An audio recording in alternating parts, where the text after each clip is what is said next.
the first siege on the U.S. Capitol in 200 years. Now, extremists are promising a return to Washington, quote, carrying our weapons for inauguration. After denying Joe Biden's November win for 2 months, then seeking to overturn it, even some Republicans say they're shocked it's come to this. They should not be, say gun safety advocates who follow America's gun culture closely. What we saw at the Capitol was not an accident.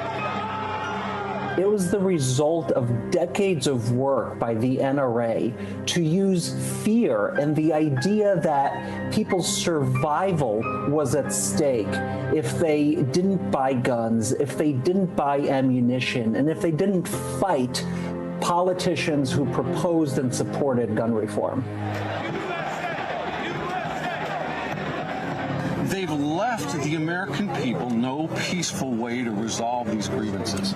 I think it's entirely possible that 1 million armed men show up here to fix the problem. I remember guys chanting, like, kill him with his own gun. So far, police have found at least a dozen guns and thousands of rounds of ammunition from 7 people arrested before and after the Capitol riot, according to an NBC News review of court documents. And there were likely more that were not found. This in Washington, D.C., which has some of the strictest gun laws in the country.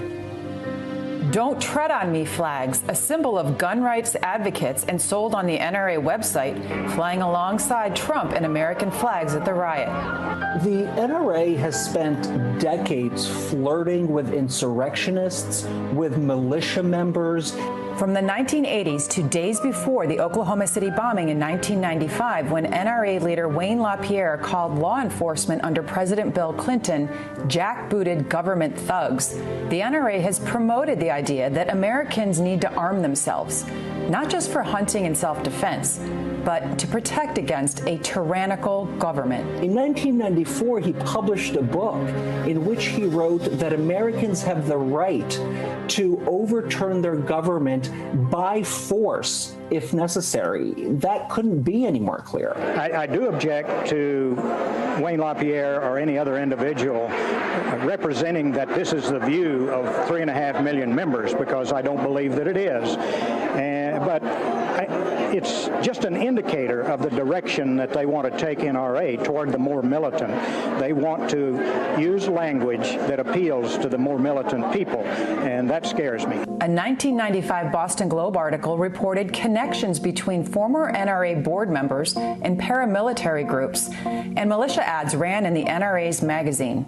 And the rhetoric has only ramped up in recent years. In 2015, the NRA promoted an article with an image of a gallows saying, "We do not want a civil war against the radical left wing of the Democrat Party, but if they start one, they will be utterly destroyed by armed free citizens as the founders intended."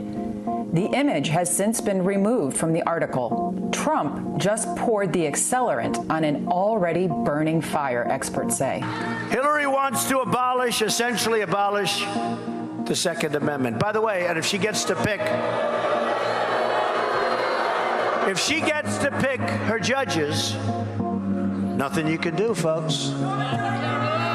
Although the Second Amendment people, maybe there is, I don't know. But online streaming platforms like now-defunct NRA TV serve as a digital megaphone. One of the fundamental tenets of why the Second Amendment is in place was to stand up to a tyrannical government. And it's not just rhetoric. There is a direct tie between the NRA and GOP lawmakers who fanned these flames.